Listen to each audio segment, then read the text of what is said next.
The voice of the young generation is not being heard enough by national politicians and in Brussels. Their climate marches have not yet led into concrete political actions. And at the same time, the coronavirus has a huge impact on their daily lives. These young people are the future leaders of our generation, and they will mostly bear the consequences of the policies that are now implemented. This evening, we will speak about the Gen Z Manifesto, a collection of letters written by young Europeans from Romania to Portugal and from Bulgaria to the Netherlands. The Manifest is an initiative by Dilara Bilgiç, who wrote a letter to her fellow Europeans to call for action. Tonight, we will listen to Dilara and why she started this initiative, and hand over the manifest to MEP, Member of the European Parliament, Samira Rafaela. After that, we will speak with a fantastic panel of young Europeans about what they want for their futures and what they need from their politicians. But first, we will hear from Amara van der Elst, who is here with us tonight.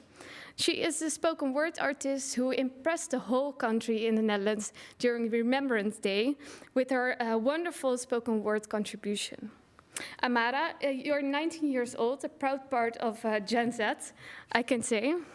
And I have a few questions for you before we start. All right. Because you said in an article, in an interview a few weeks ago, that you write a lot of political and activist pieces. True. What do you think the power of spoken words can be in changing politics? I think a lot of politicians could learn a lot from spoken word artists, especially in their choice of words. A few politicians I've seen are very well-spoken, know what they're saying, really stand behind what they're saying. But I also see a lot of politicians struggling to find their words or using just a poor choice of words that can be very hurtful, because words are very powerful and people don't always realize that their power can go multiple ways.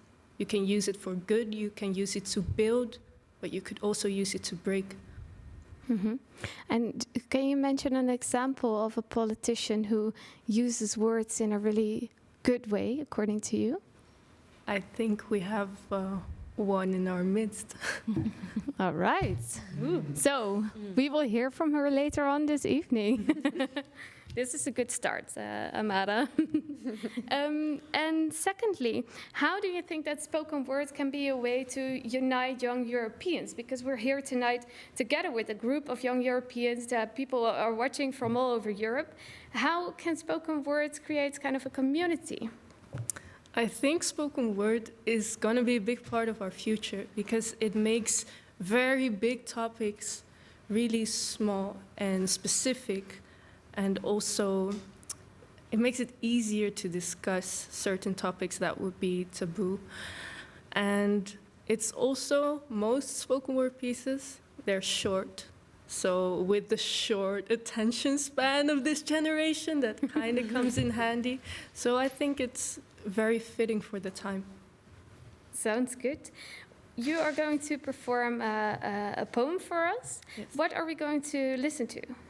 You are going to listen to a story about a boy and how he uses words to inspire others. So that's maybe also what we are trying to do here tonight, right? Exactly. I'm very curious. Please take the floor. We're going to listen to you and see you back after that.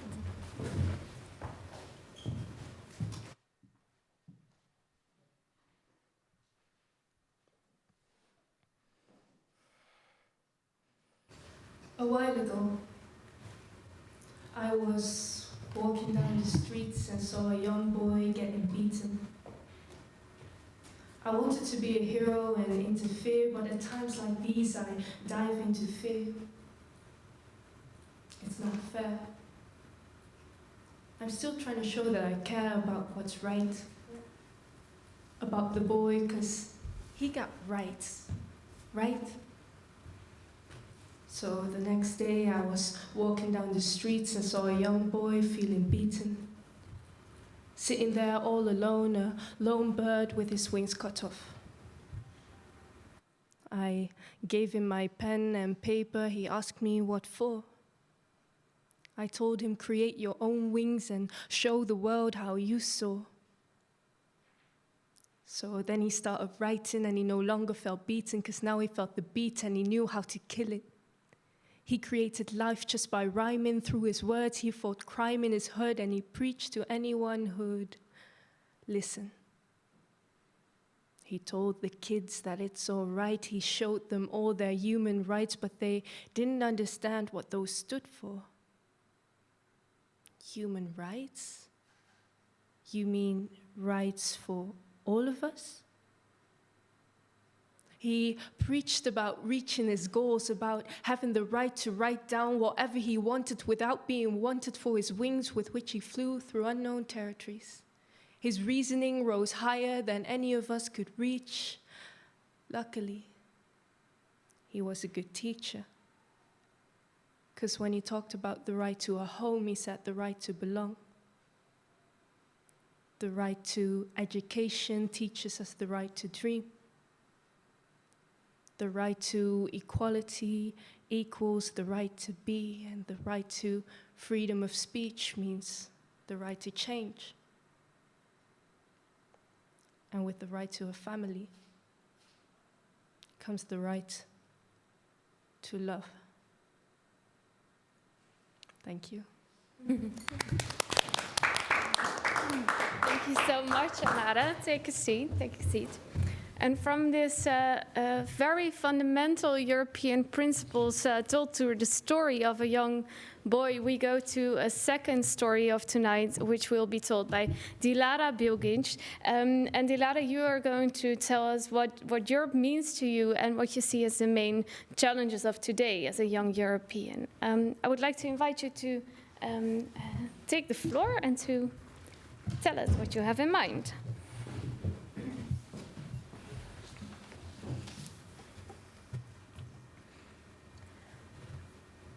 This month, on the 9th of May, it was Europe Day. But what exactly were we celebrating? Glorifying, honoring, peace and unity in Europe. We were celebrating the anniversary of the Schuman Declaration, which is considered the cornerstone of the European Union. We were celebrating the fact that multiple countries had decided to bundle their power, scientific resources, and people into a safe haven. One in which a war of all against all would be unimaginable. It might come to you as a surprise that Europe Day, at least for me, is not about the EU. To me, it is about the capacity of people to unite their voices in order to create harmony and peaceful cooperation. About learning from mistakes made in the past and making changes to build a better future, build a stronger us. This capability to bundle ideas, ideals, and powers is not and should not be something reserved for the European Union. We saw, for example, how adolescents worldwide were able to unify their voices, initiate global climate strikes. We saw how they were able to put aside all differences, uniquenesses, and fight for the sake of a common interest, a secure home made possible by us all, for us all. That is one of the lessons we should take from the genesis of the EU, that countries, people, and ideas can unite, despite differences. That people, countries, and superpowers can put aside national or self-centered interests in serving a greater good, greater matter. That together we can achieve results and try to make our globe an inhabitable place for all of us, not just for those who were lucky to be born within the borders of your city, country, or union. Unfortunately, we are the living embodiment of a philosophical concept called the prisoner's dilemma. This dilemma shows how individuals choose not to cooperate on a completely rational basis, even if it is beneficial to do so. Why? because this prisoner's dilemma is being fueled by distrust and egocentrism. A clear real-life example of such a dilemma would be the climate. If we all would live fully eco-friendly, we would all benefit, right? What would happen if only one country would not care a fig about climate? We might not have noticed, and that single country would have benefited the most, since it would be living safely without breaking a sweat. What would happen if some individuals would be neglectful? Nobody might have noticed, and they would have still been sitting pretty. However, what if everyone and every country would reason this way? What if every country would be acting out of distrust and would be willing to choose for the option seemingly most profitable for their own country?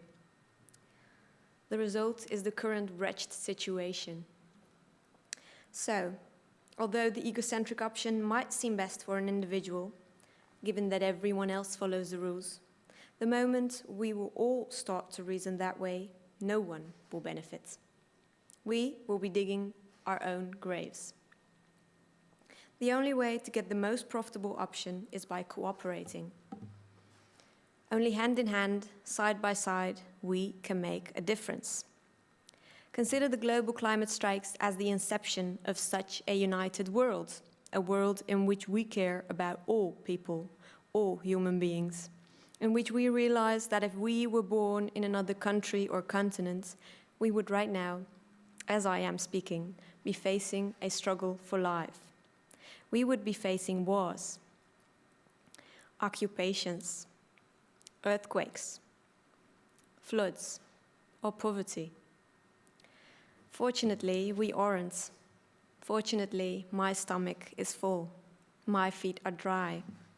However, it hurts to know that my stomach is full because elsewhere someone is working to produce my nourishment under horrible circumstances.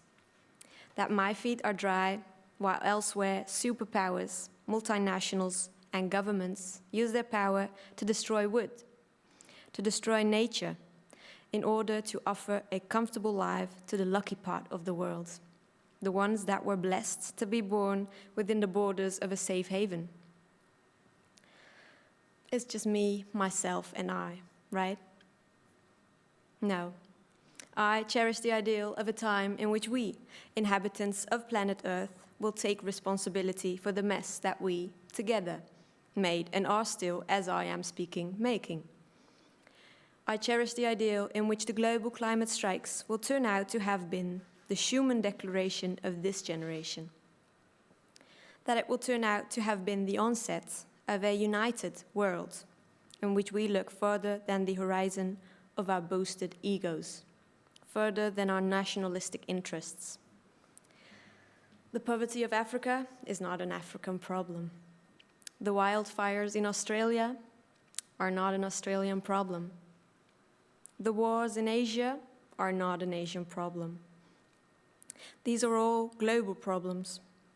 We should amalgamate to solve these problems as human beings, not as Asians, Africans, Europeans, Americans, or Australians.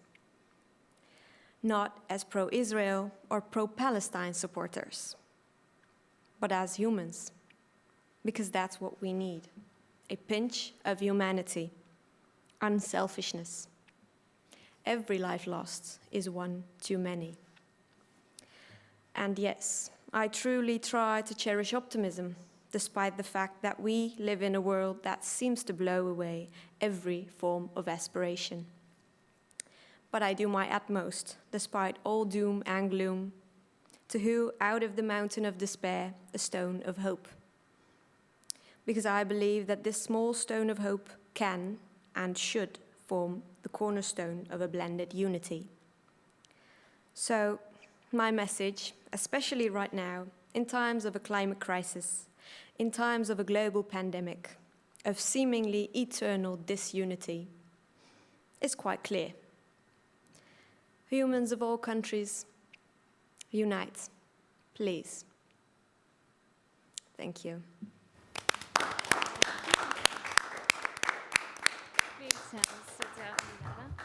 think they should invite you at the United Nations to hold this speech, because it was so impressive. Or maybe even at the European Parliament to start with. Yes, and both. It's so really impressive how you choose your words and how you think about the future of this world. It constantly shows that the younger generation should not be underestimated. You should be fully part of decisions that we make. Yeah. Dilara, you're 18 years old. You also wrote a wonderful book when you were 17, The Black Box Democracy. I wanted to start actually with maybe also maybe a bit of a critical question. What should we do to overcome this prisoner's dilemma, what you described? Because it sounds really good, but I'm also looking for a way out or something. What should be done in order to overcome this natural? Well, it's the key thing in the prisoner's dilemma. What really locks us all up is that distrust and that egocentrism. The moment we will all start to think, well, everyone does it. I mean, America does it, and Europe pollutes, so why would I follow all the rules? The moment we all start to think that way, to start to reason that way, that's where you come into like the center of this dilemma. How do we get out of this? Yeah, well, the way to get out of that is don't point to others, start yourself. And if everyone else doesn't follow the rules, who cares? I mean, I think it's all about, do you want to be like the example or not? Not about, well, they are doing it as well, so why would we follow the rules?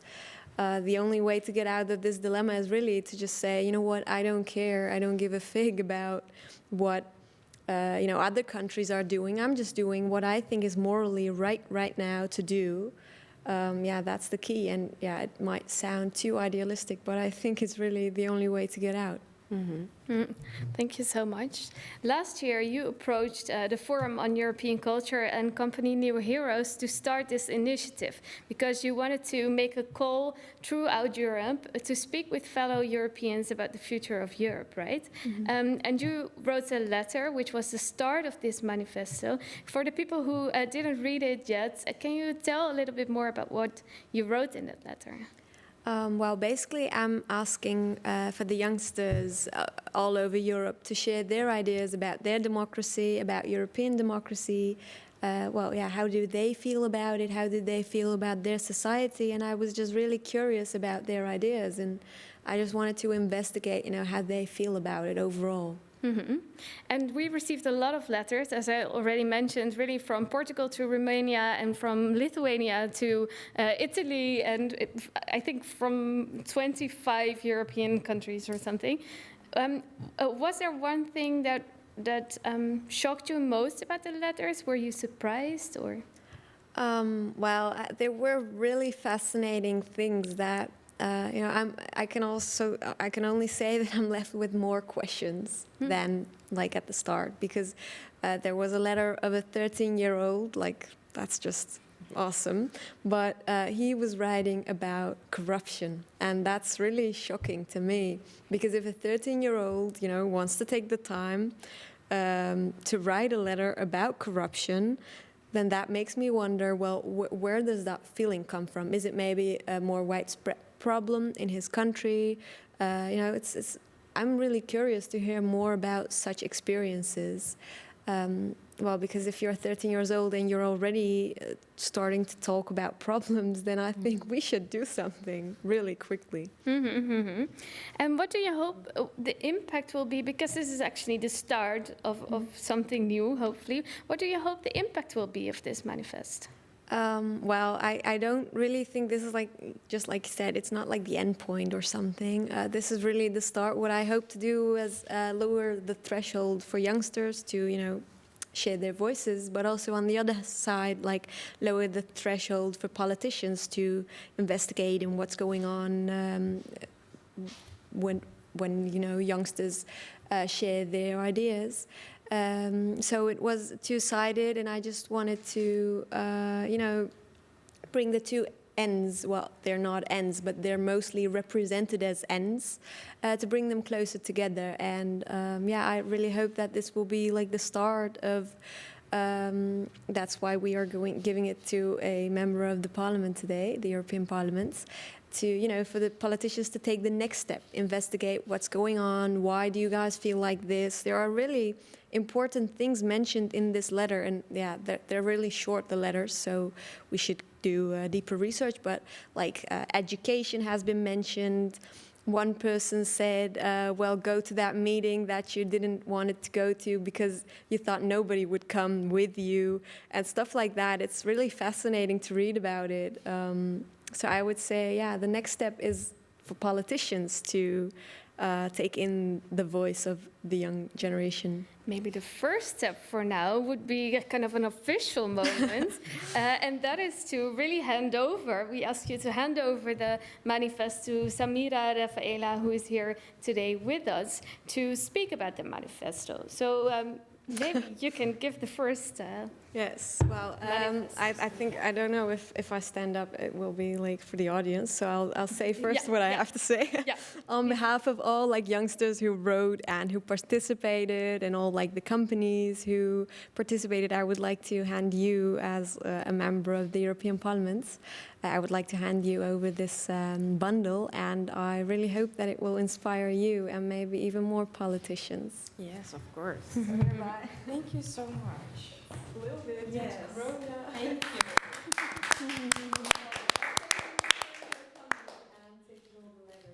Yes, and thank you for your really brave initiative, because Maybe a short reaction in the microphone, so all the people at home could also hear it.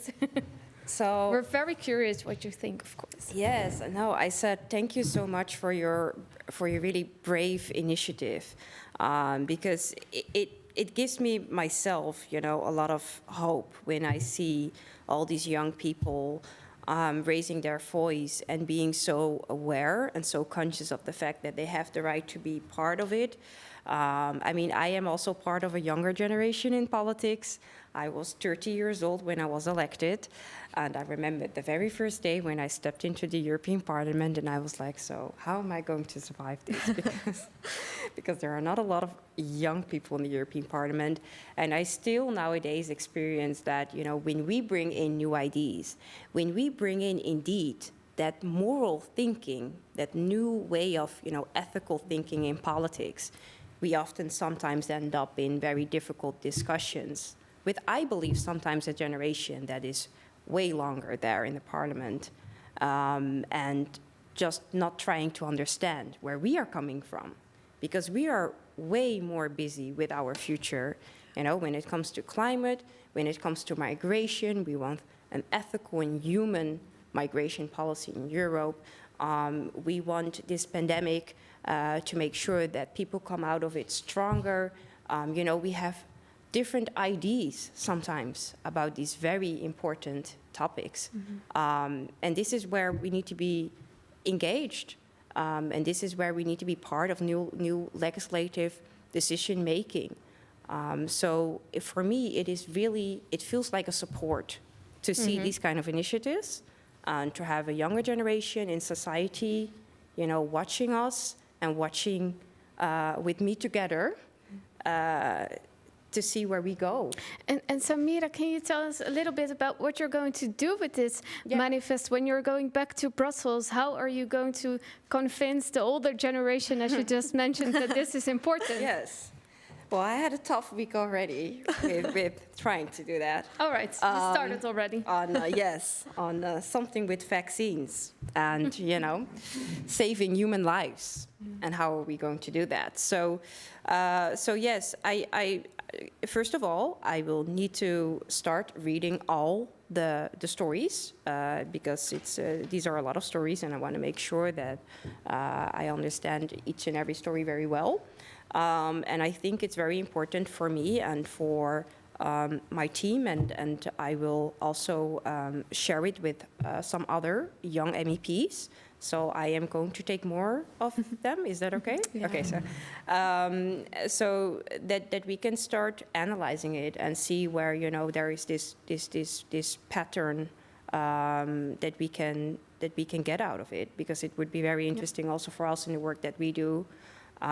We work on legislation, and to take into account a lot of, you know, good ideas and elements. I mean, I'm doing a youth tour myself now, and these conversations help me so much to really sharpen my work in the parliament. So yes, after analyzing all this, and I would also like to invite you to the European Parliament when everything is open again. I really hope that the both of you would be willing also to visit the European Parliament and to see what we can do also with other young people that would be interesting to speak to us. So I would be happy to organize that with you. Yeah, I'd love to come. Yeah. Great. Great idea. This is also a good moment, I think, to introduce the other panelists of Yes. this evening. We didn't forget you. There's Ineta Buvide via Zoom. She's from Lithuania, and she is one of the persons who wrote a letter for the Manifest. She's 18 years old, if I'm not mistaken. 17. Oh, sorry. 20 right now. 20 years old already. And you study political science. You started your studies last year, Ineta, right? Yeah, just a correction. I'm from Latvia, actually. Like, the countries are so close. It's okay. Yeah, I started in Riga Student University. The program that I'm currently in is international relations. And what they are kind of focusing on is, in one side, this kind of theoretical basis, but on the other side, it's kind of more practical things. I just had a course on European integration, so yeah, this topic is really kind of interesting and important to me right now. So yeah. Thank you so much. We will hear more from you later on, and you will be with us via Zoom. So please feel free to jump in whenever you like. And we're also going to watch a video from yours, so a warm welcome to you. And Talitha Muusse, she is also called Voice of Her Generation. She is specialized in how young people can actually amplify their voices and make their voice heard, both in politics and in businesses.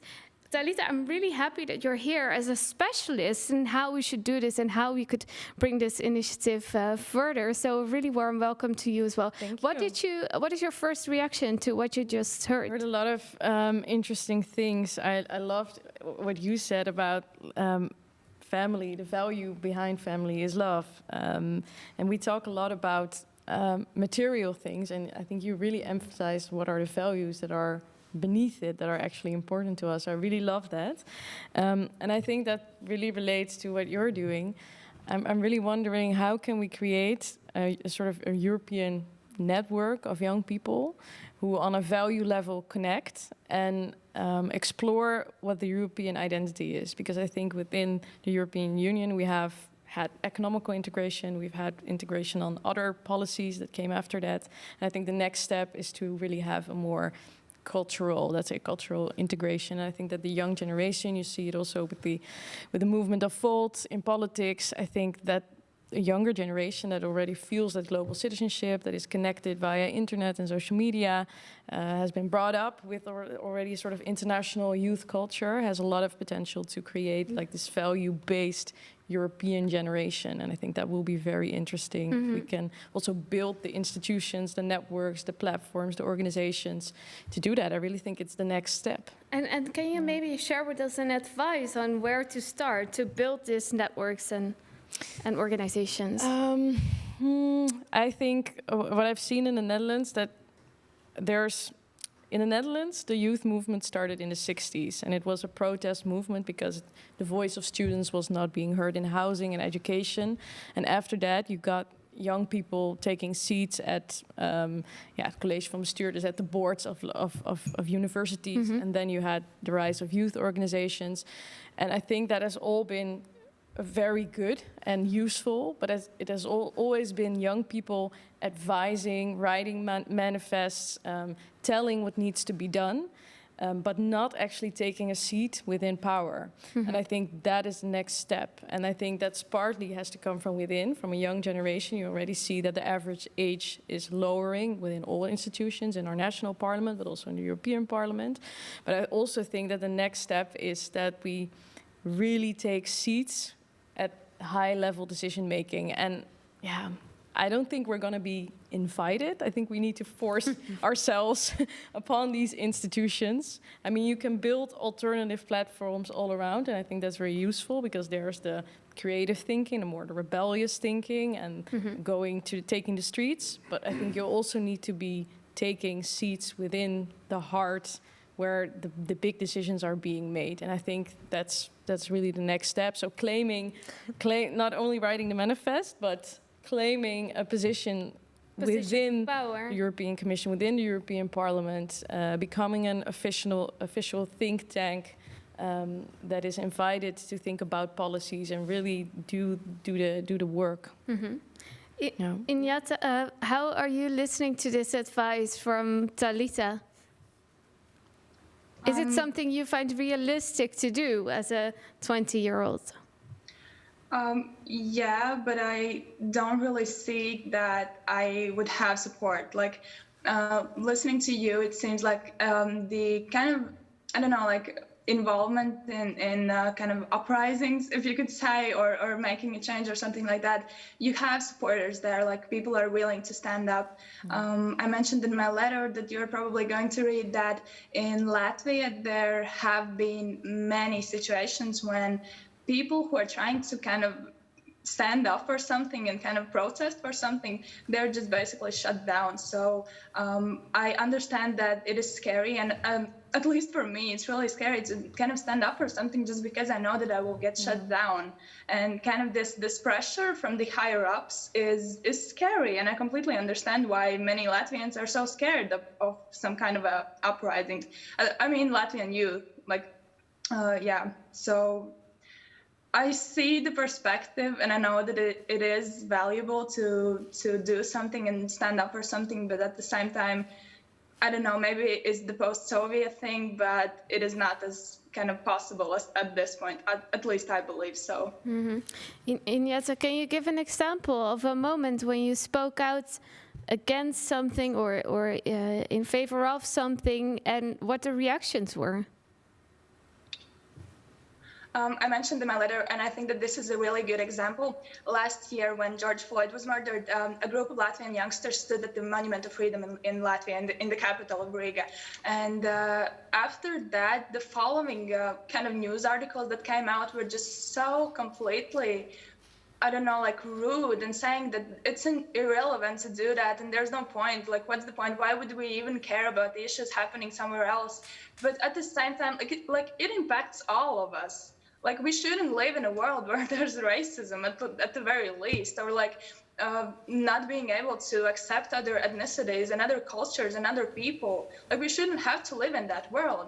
Well, at the same time, it was this big issue that they were kind of shut down. And I personally felt for that just because I did something of kind of similar to that in Dobel, in my local town, which is a really small town.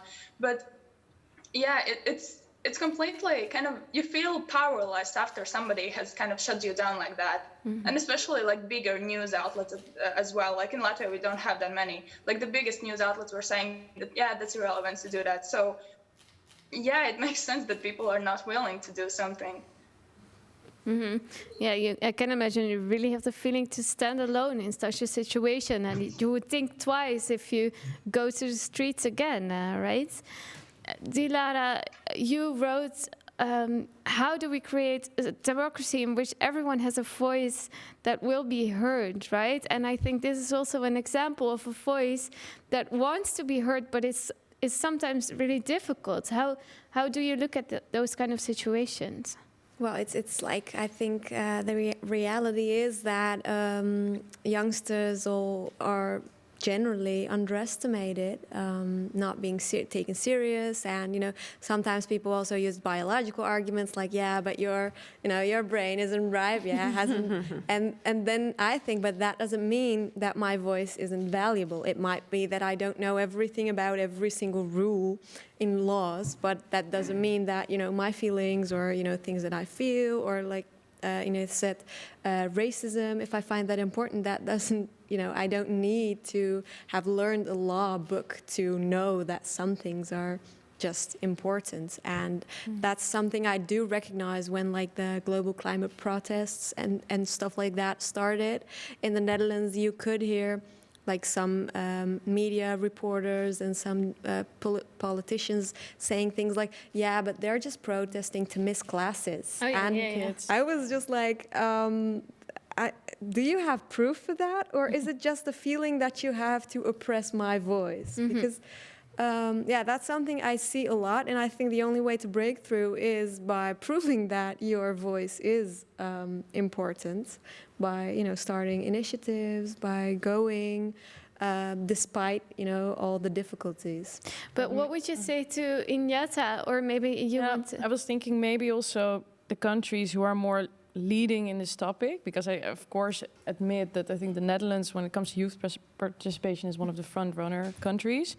Maybe it could do more in the European context to secure youth participation in other countries, and really make more policies on that to help. And I think also, if we look at ourselves from the Netherlands, I think we could also show more solidarity with other young people in Europe. When I'm now critical, thinking about myself, I'm not that often aware about what's going on with youth participation in, for example, her country.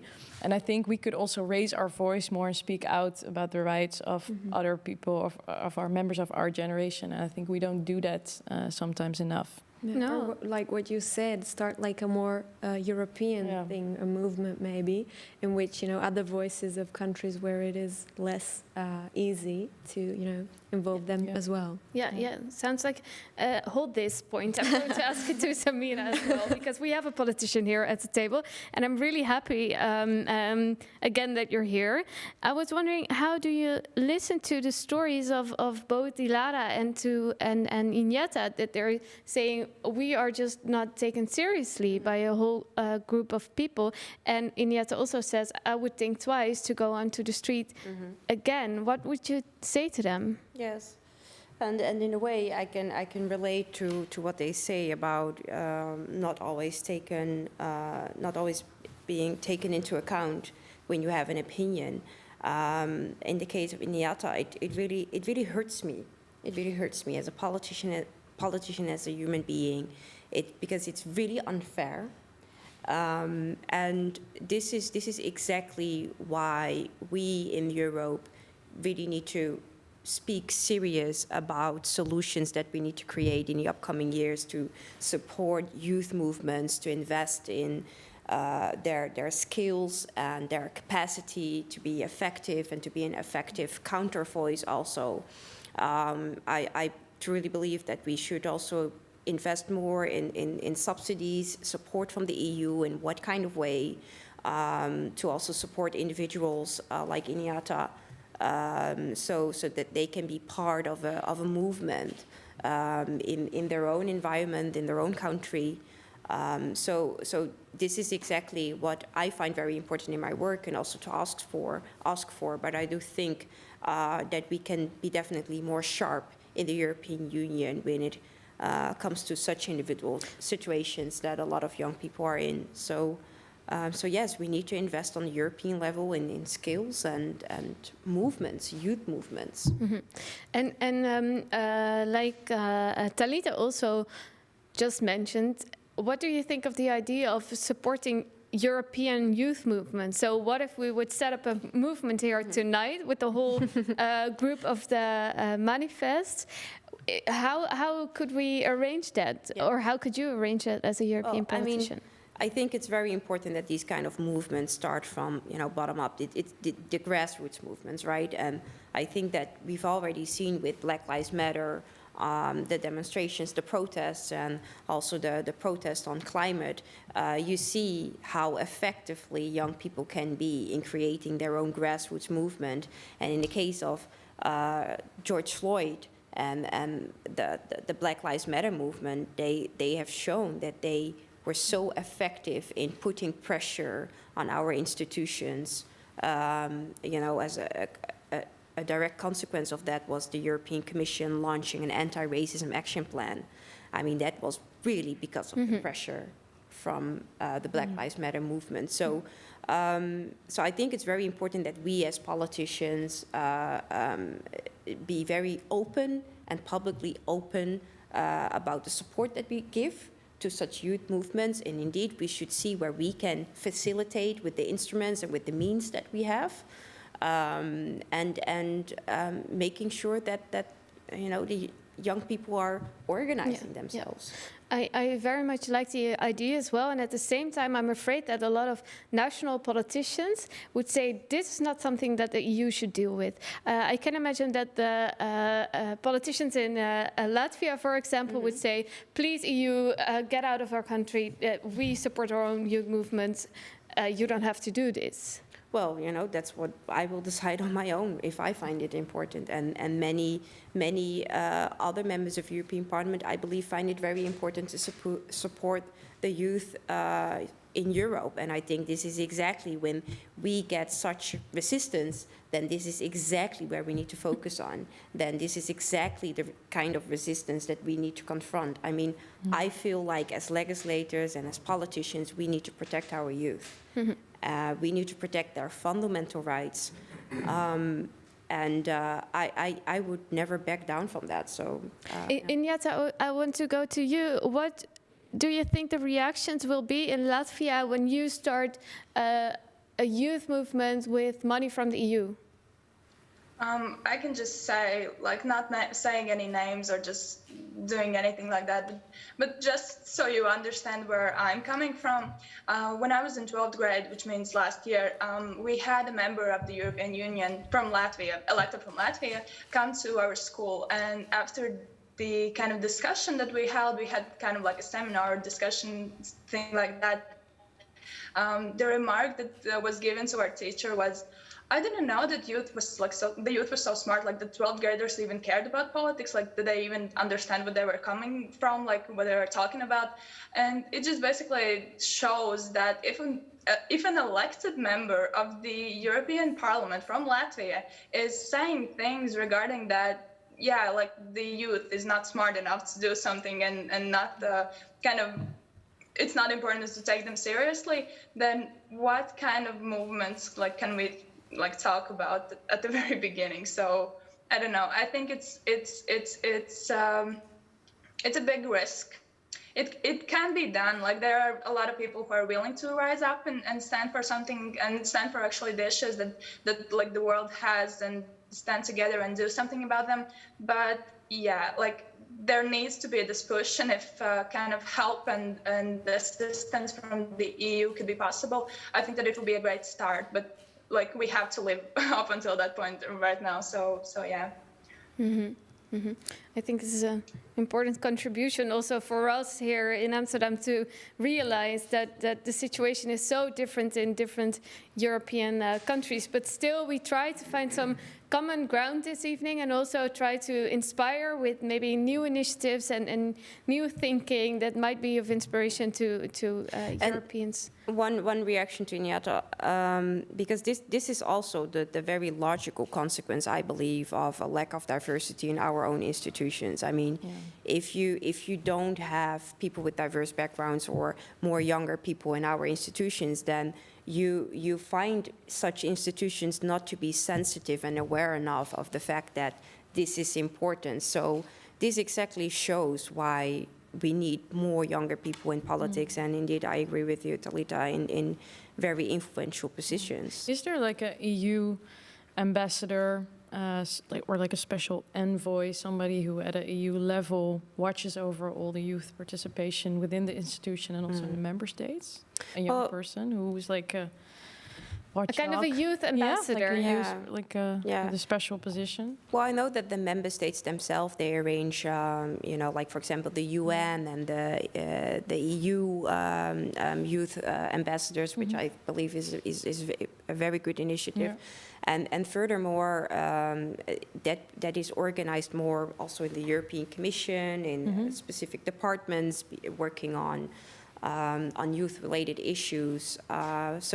But I would say I think we should centralize that also more. I think that would be very good. Because we have a representative for foreign affairs, for example, from the European Commission. Yeah. We might suggest a representative for youth affairs. Yeah, we have a European commissioner, of course, responsible for youth. But I think we can organize that also differently with having. Yeah, because it also really helps having a centralized person. Yeah. And Talitha, I wanted to go to you as well, because you co-founded an initiative called Coalition Y. Yeah. And with this coalition, you aim for a structural place of opinions of young people in politics. And I thought that might be a good inspiration to see whether we could transport this to a European community as well. Can you tell us a little bit about that? Yeah, I didn't found Coalition Y. I joined 1 year later after it was founded, because it started with het kinderpardon, having to do with refugees and children. But now the aim is to get more political influence. It's now even invited for the official negotiations of the formation of the new government. So I think that's historically a very big step for youth participation, to be at the table during such a interesting political process. Yeah, but we can learn from it. I think what Coalition Y does two things very well. I think the first is that we centralized all the youth organizations almost in the Netherlands. So everybody, there were a lot of, so from young people with a physical handicap to young women to lower education, higher education, young professionals already working within companies, students, they all had their own organizations, which is really good, because there's really specific expertise there and they can lobby on their issues.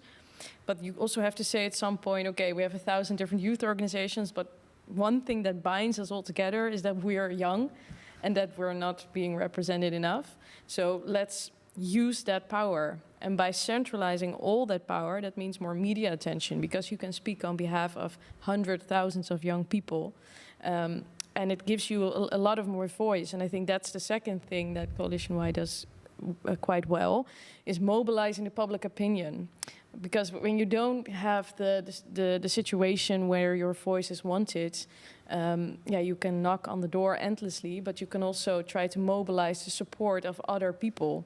And I think having the media context, mobilizing the media, explain the media constantly why it's important. I think at some point the media sympathizes with young people, and that's our unique selling point when you're young, is that they always are looking for new faces. I think this is also really specific for the Netherlands, I have to say, or maybe not only the Netherlands, but if I'm listening to Injetta and how they are presented by the media, I think it's all really media different. The world loves new faces and new stories. That's an essential part of the media, that they always look for new. Look what happened to Greta. Or look what happened to whether they will appreciate the voices of the new faces. I think that's what Injetta kind of pointed out, that maybe her face is, it's good that her face is there, but her voice is not always everywhere appreciated. Yeah. I think that's really a sad thing. And just like you said, it would be really great if in Latvia, for example, but also in other countries, initiatives like Coalition Y would start or would be set up. Yeah, I honestly, to be really honest, I think it's a bit of a pessimistic view to say there's no possibilities at all to let your voice heard. I'm half Peruvian. My mom's from Peru. In Peru, we just had a military coup, a little bit more than half a year ago. It was young people who took the streets for a week in a row and just sat on the ground.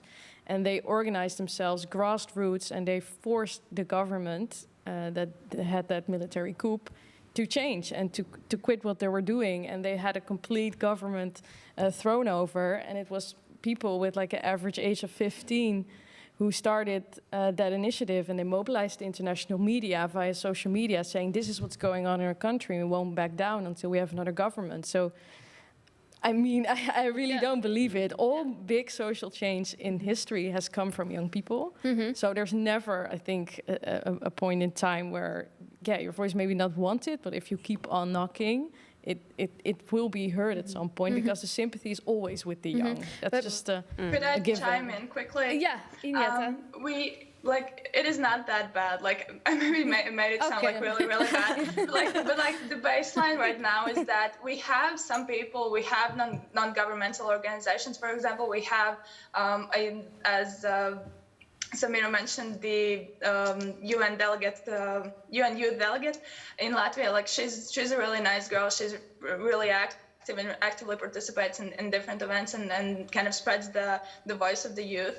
But if we look back, like take a step back, it's just one person at the end of the day. Like, one person cannot, like, I'm not saying all of the time cannot, but like mostly one person cannot be like the big change. But at the same time, yeah, we have non-governmental organizations. I'm myself involved in some. For example, I think last year enrolled in a Latvian non-governmental organization, which is kind of meant for kind of teaching debates. But the debating topics, the emotions are mostly kind of climate change and sanctions on Belarus and different things that are kind of important for the world. So it is not that bad. But at the same time, yeah, as I said, like we kind of get pushed down once we get too loud. So yeah, I just kind of have to overcome this kind of crisis, I think. Yeah, and maybe it also helps if you have some European backup from all the people sitting here and all the people who wrote letters. I think it's really a moment where we also can create something new. I wanted to touch upon a point you made earlier, Talitha, about that we need to make a transformation also to a more to becoming a more cultural unity. And we listened to Amara, of course, with a wonderful spoken word performance. And I was thinking, Amara, do you also see a role for spoken word in bringing Europeans together, in supporting this kind of platform? How do you look at this as a young European?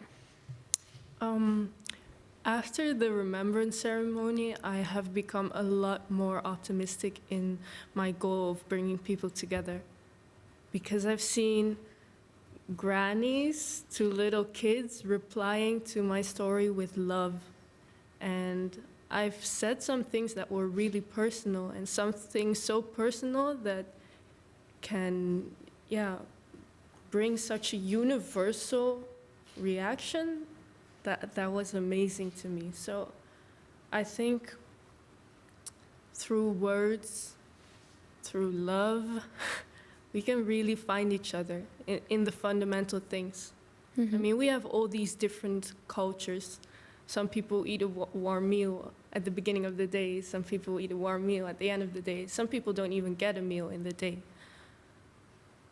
And in the end, we just want to survive. We want what's good for our family. We want to feel love. We want to love one another. And when we realize that we've got so much in common underneath all those surface level differences, I think that's when we can really just talk and make moves. Yeah, I think it's a really powerful way to create empathy and to create new relations.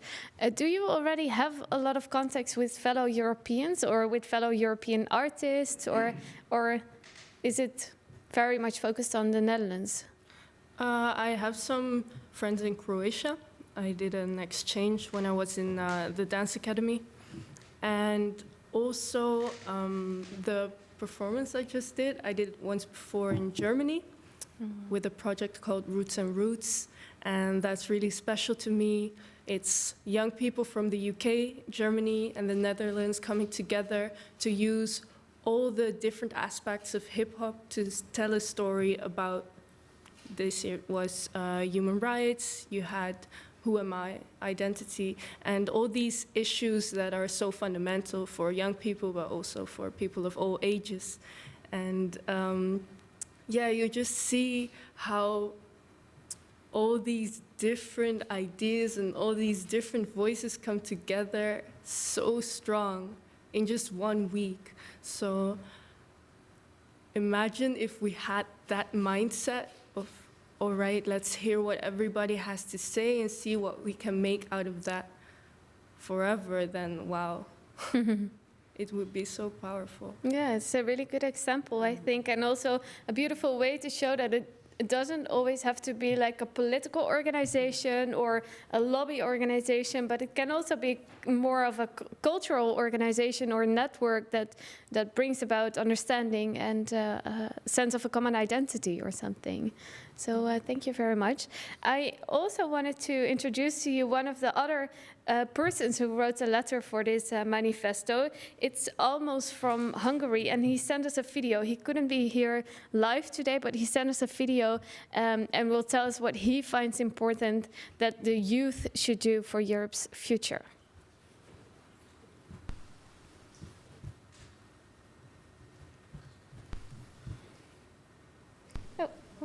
Hi, I'm Amos Roger from Hungary, and I'm glad to be a part of this project as I think democracy is vital in our societies.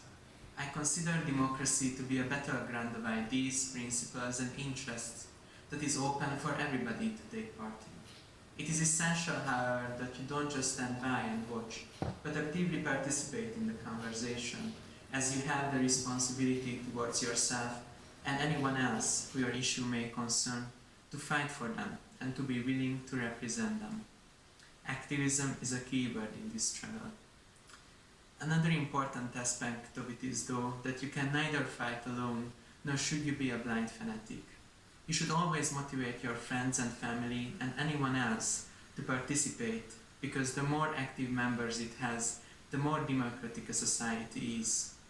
On the other hand, you should have an open ear and heart for people who believe in different ideas, or even the opposite of what you represent. You should listen to them as well. I can see that nowadays these two issues appear ever more often in debates all across Europe, but I also think that we, youngsters, can bring some change. And this is why it is crucial for us to be active in the discussion as well.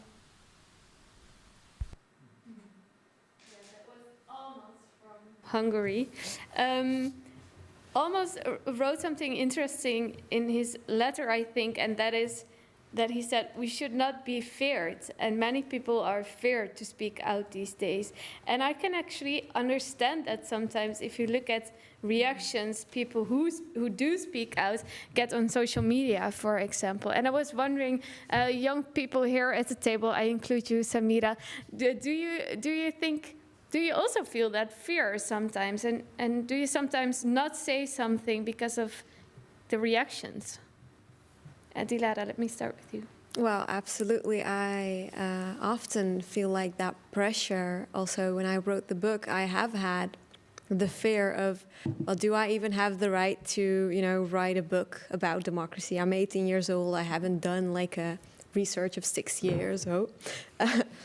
So do I even have the right? So I had that, that insecurity. And after the book came out, I also, unfortunately, but it's part of the job. I received threats, hate, and it does hurt to receive it, and it does sometimes scare you off and makes you wonder, well, should I continue or should I tweet this or what kind of threats did you receive? Because it's it's really diverse threats. So to say, so it's really on a spectrum, but the most of the threats were regarding my headscarf and just you aren't even born in the Netherlands, but you're criticizing our democracy, so go away, go to your own country, or you don't have the right to speak up because you have a headscarf. I will come, tear it off, and then you can talk, and stuff like that. So that's not even that. What hurts the most? It's mostly criticism regarding who you are or who people think you are. I can imagine that hurts very much, and that it also makes that you think twice, tweeting a different time or writing another book or something. But it also gives me like the responsibility to speak up. Although it hurts, I am telling myself if I don't do it, if nobody does it with a headscarf. I mean, we in the Netherlands have recently someone with a headscarf came into like the House of Representatives, right? Mm-hmm. And yeah, she received a lot of hate too, but despite all the hate, she continued. And I think that's the only thing we can do right now. So these kind of examples, people who are doing it, unless, even though they get that negative reactions, etc., that might be an example or an inspiration. Yeah, absolutely. It's just that inspiration that you think, you know, despite all threats, I'm just continuing because I want to, you know, add something to society and not just sit and do nothing. Mm-hmm. Samira, what do you think about this question about fearing to speak out? Mm-hmm. Yes, I mean, of course, I'm experiencing that as a politician, as a woman of color, and I think it happened really fast. But even during my candidacy, when I was actually running for the European Parliament, it already started with discriminative and racist comments, and you know that happens still. Especially when I speak out about topics that are about discrimination or racism, or when I put out my very progressive opinion. And in the beginning, that's really distressing, you know, so you are not sure if what's happening to you. And especially on social media, people can do it anonymously. So in the beginning, I remember that I had this tendency to then censor myself. Well, let's not put out a tweet now, or you know. But of course, I got rid of that idea very fast because it's a mindset that you also need to work on. Like, you are elected, you have the right to be here, and you have the right to have your own opinion.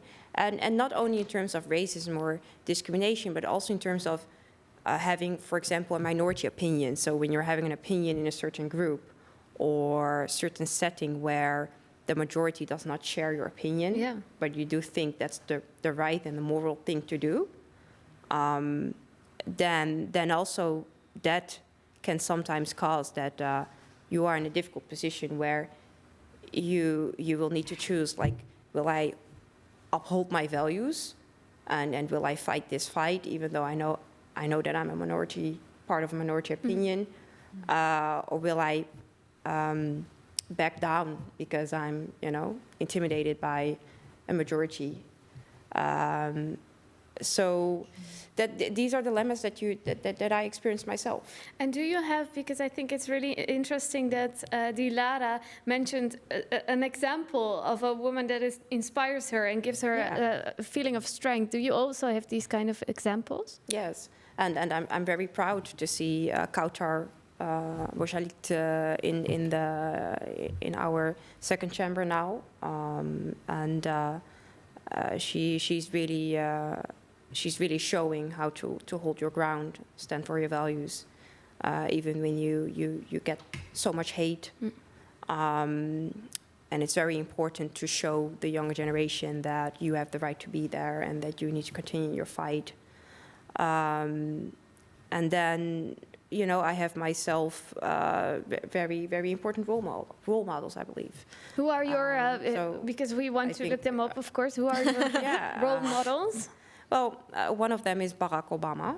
I got to meet him in 2019.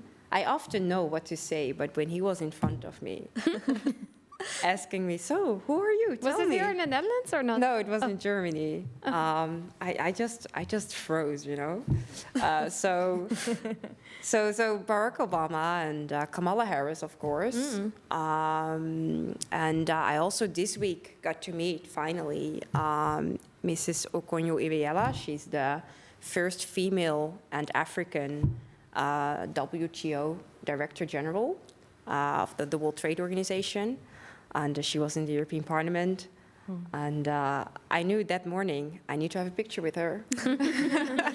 So that was so impressive, you know. And I really told her, "Oh, you're such a role model," this is amazing what you've achieved. I think I had a conversation a few months ago with someone who told we need European heroes, and we're speaking about role models, and I can also imagine that European youngsters might need kind of one person that is attractive for all Europeans and that is telling a real European story. And of course, if I'm looking at you, you are born in this era where Europe was united already. I mean, we had the euro and the borders were open, etc.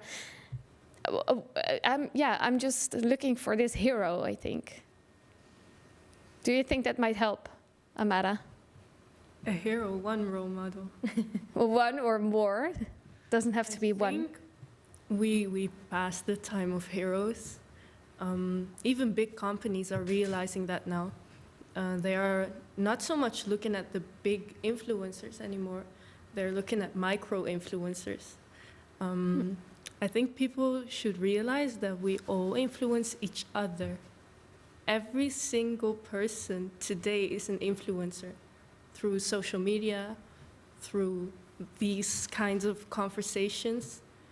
Every word I say right now could plant a seed in someone's mind in this room or watching from home. And that could grow into new ideas and new principles, maybe even new movements. So maybe we should stop looking for heroes and big stories outside of ourselves and realize that every little story inside of us matters. Sounds like a great idea, I think. Yeah, thank you so much. It's so beautiful that everything you say is just like a song. It's like, Write it I'm like, down. oh my God, you're like, somebody should follow you the whole day, and then it's just, that person will sell many books. I think you planted a lot of seeds you tonight as well. Spreading seeds. Yeah, thank you so much. I wanted to ask you a critical question, because there might be some older people looking at us tonight and think, you are the younger generation. We were the revolutionary voices in the 70s. We were the ones that went onto the street all the time. And you are just lazy young people who don't dare to fight for anything. We've protested more. They've counted it. Yeah. There's actually a study being done. And our generation has protested a lot more. Really? Yeah, higher numbers, more protests than the 60s generation. So. And what was the last thing you said? More than the 60s, the generation, and the early 70s. So we've protested a lot more. So actually, we should reframe the whole history. We are of the protest generation. We really are.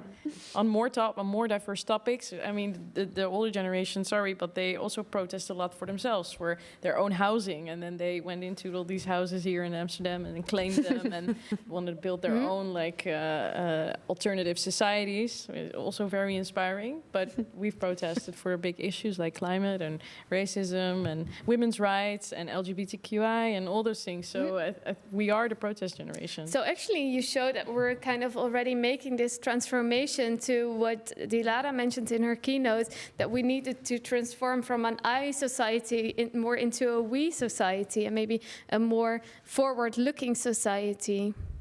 Definitely. I'm not sure if people get really angry now, but... No, I also really loved what you said earlier about creating this culture. I think that's really important because between the First World War and the Second World War, you actually had this really optimistic movement of young people in Europe, writers, philosophers, artists, who were all connected to each other. They were all friends. You have a lot of writers like Stephen Zweig and others who wrote diaries about how there was this European generation who really believed in change. And then, unfortunately, and then you come also to the fear part, then leading up to the Second World War and nationalism, this group of friends, of intellectuals, of artists, of thinkers, was actually torn apart out of fear of what's happening in their own national countries, and only two of like a really big group remained. And when I read that book, I was so it was really, I thought, what if they had more time to turn that friendship into like a real European institution?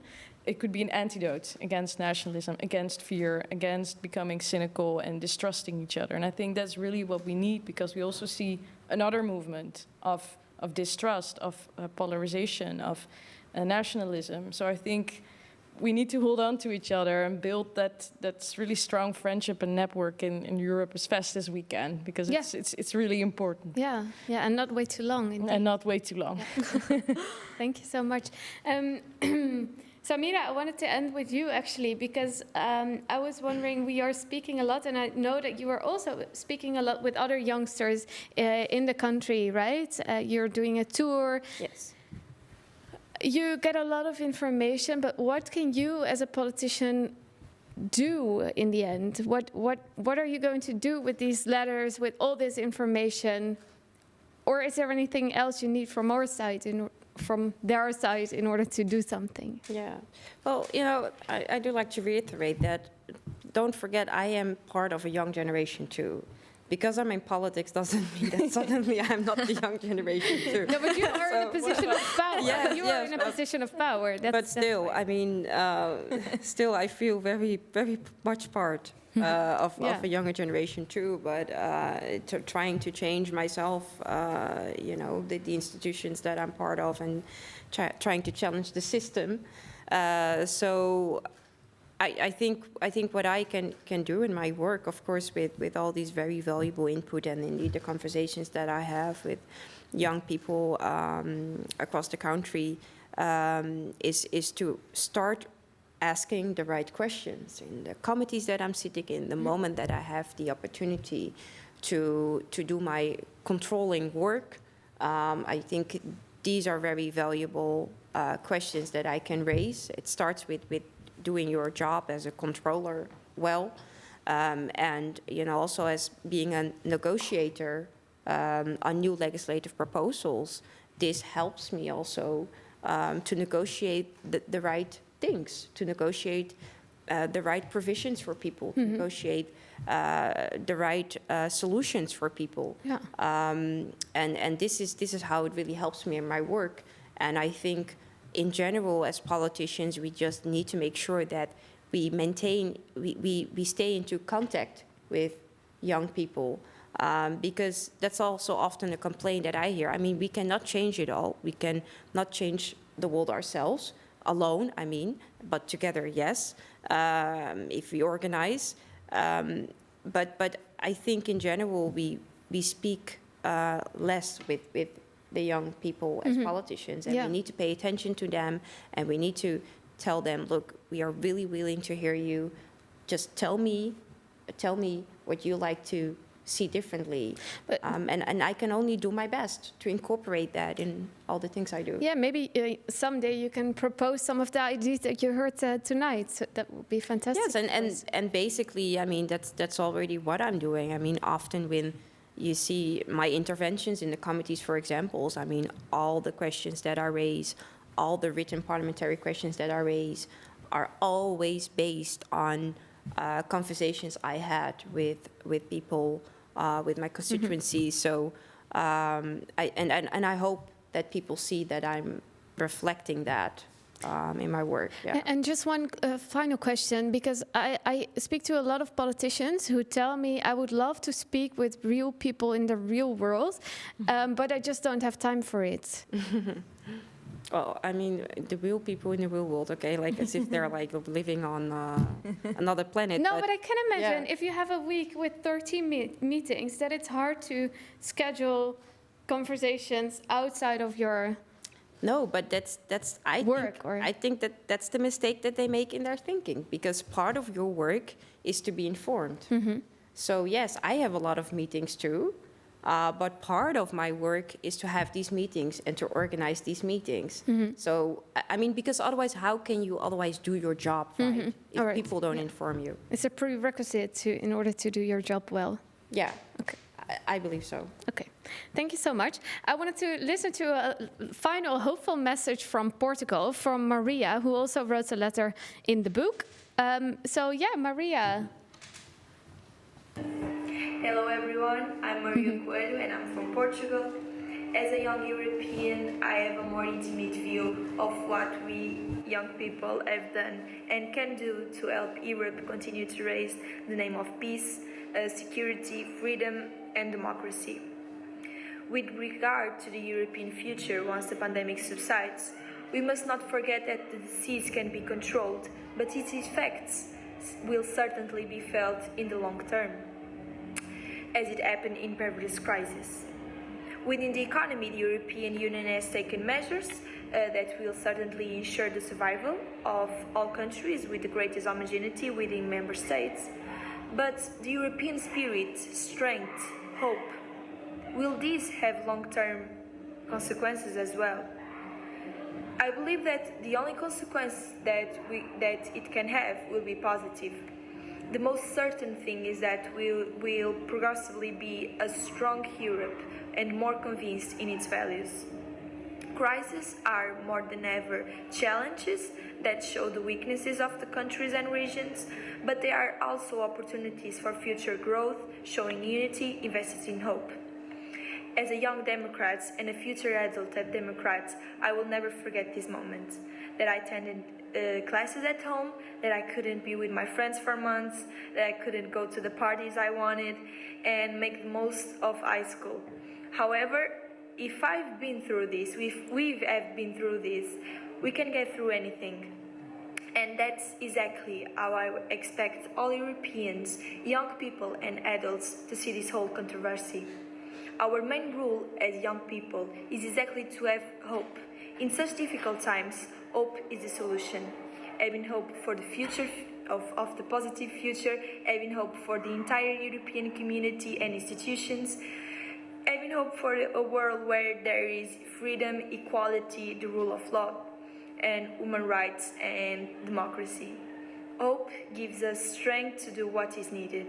We will remain united in diversity. Nice.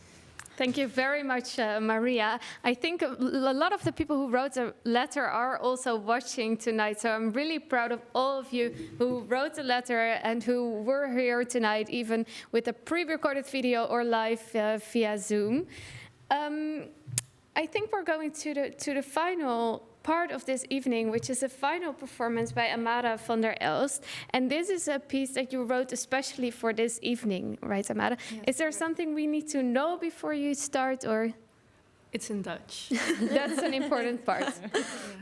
We're going to translate it later on, but for now, I also hope that international people who are watching can really feel what you're trying to say. And as you mentioned in the other poem as well, language also overcomes a lot of things. So yeah, take the floor.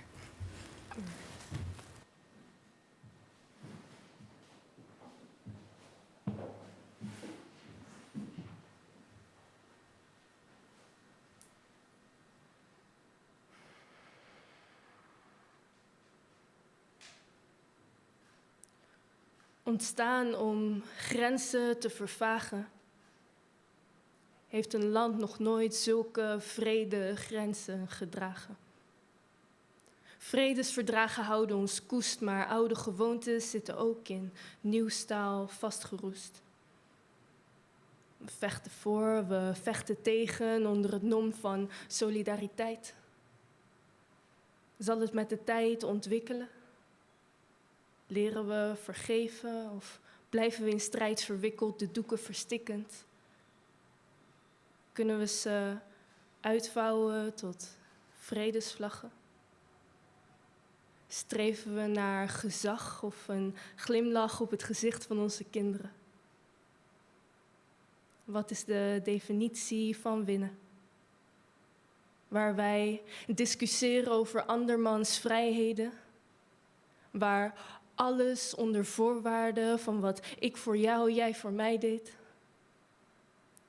Voor welke waarden staan wij nog? Die 12 sterren op een blauwe vlag.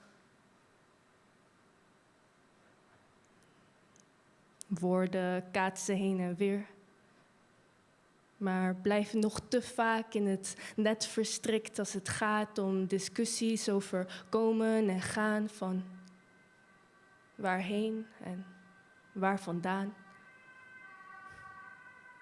Kiezen we bezit als reden van bestaan, als oorzaak van ten ondergaan? Hebben we de zon voor lief genomen? Wat als we gewoon voor liefde kozen? Was de nacht dan minder koud? We dragen de stenen, maar zien niet meer wat we samen hebben opgebouwd. En als je me vraagt naar de kern van dit verhaal, dan is mijn wedervraag: wat als we ons niet langer laten drijven door staal? En ons overgeven aan de zachte golven van de taal? Zullen we elkaar dan eindelijk verstaan? Weten we dan weer waar die 12 sterren op een blauwe vlag voor staan? Thank you.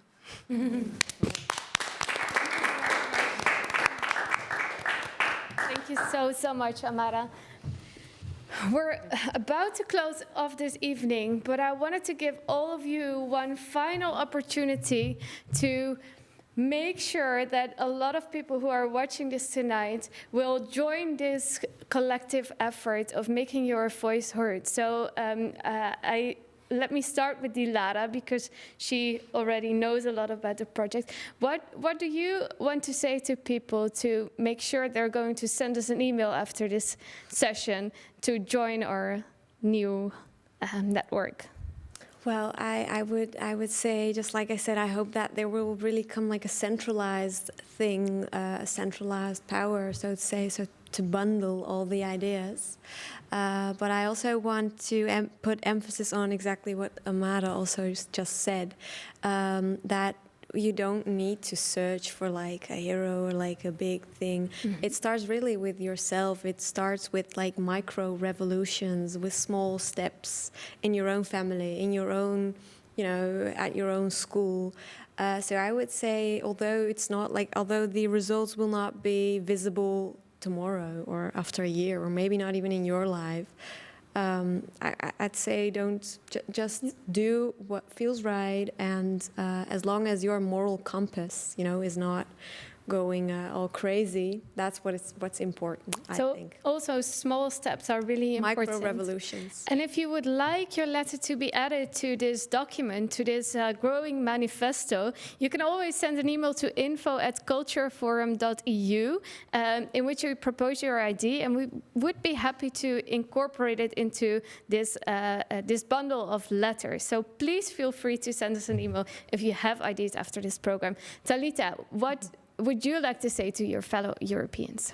Yeah, final remarks are also always a bit scary because you have to be inspirational. But no, small steps are okay.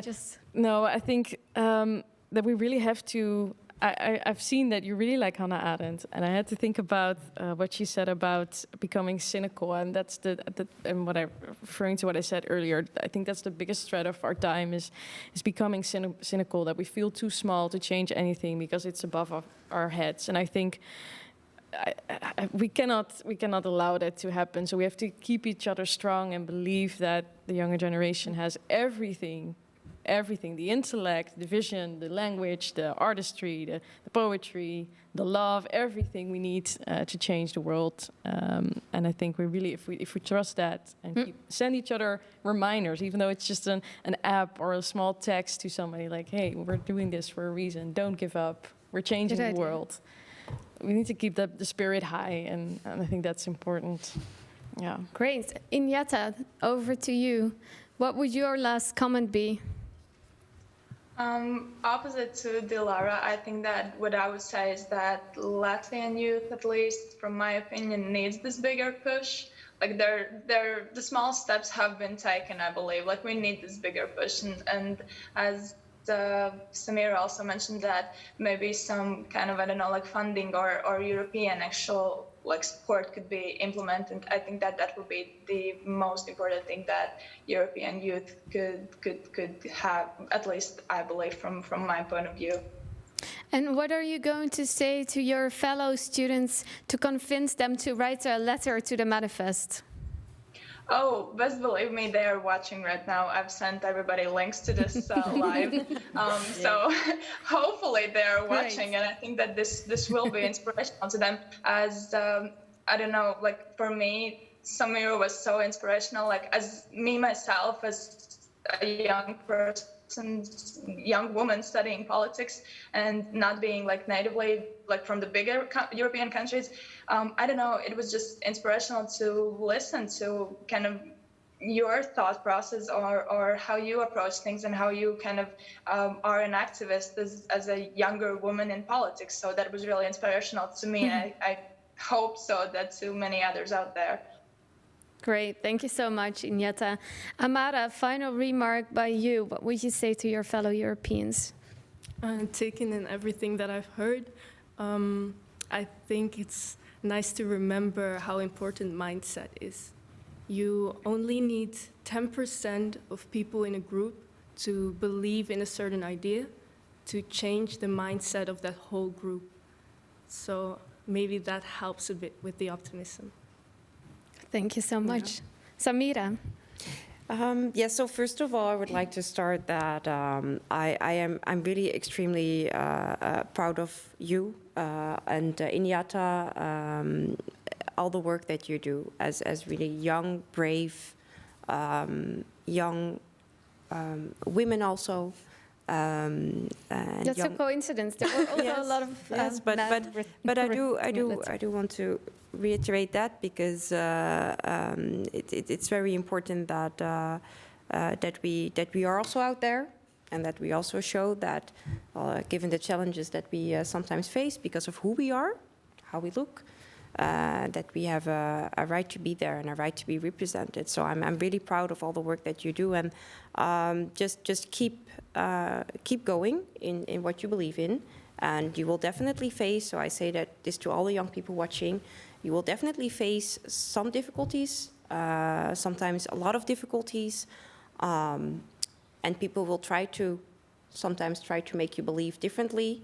But hold on to your own values and hold on to your standards and never lower your standards because other people do. So stay true to yourself. Thank you for these wonderful last words, Samira.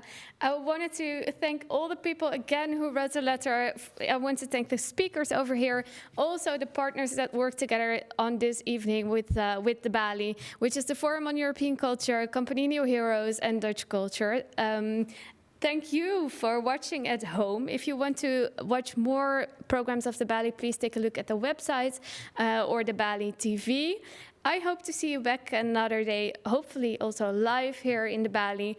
And thank you very much for watching tonight.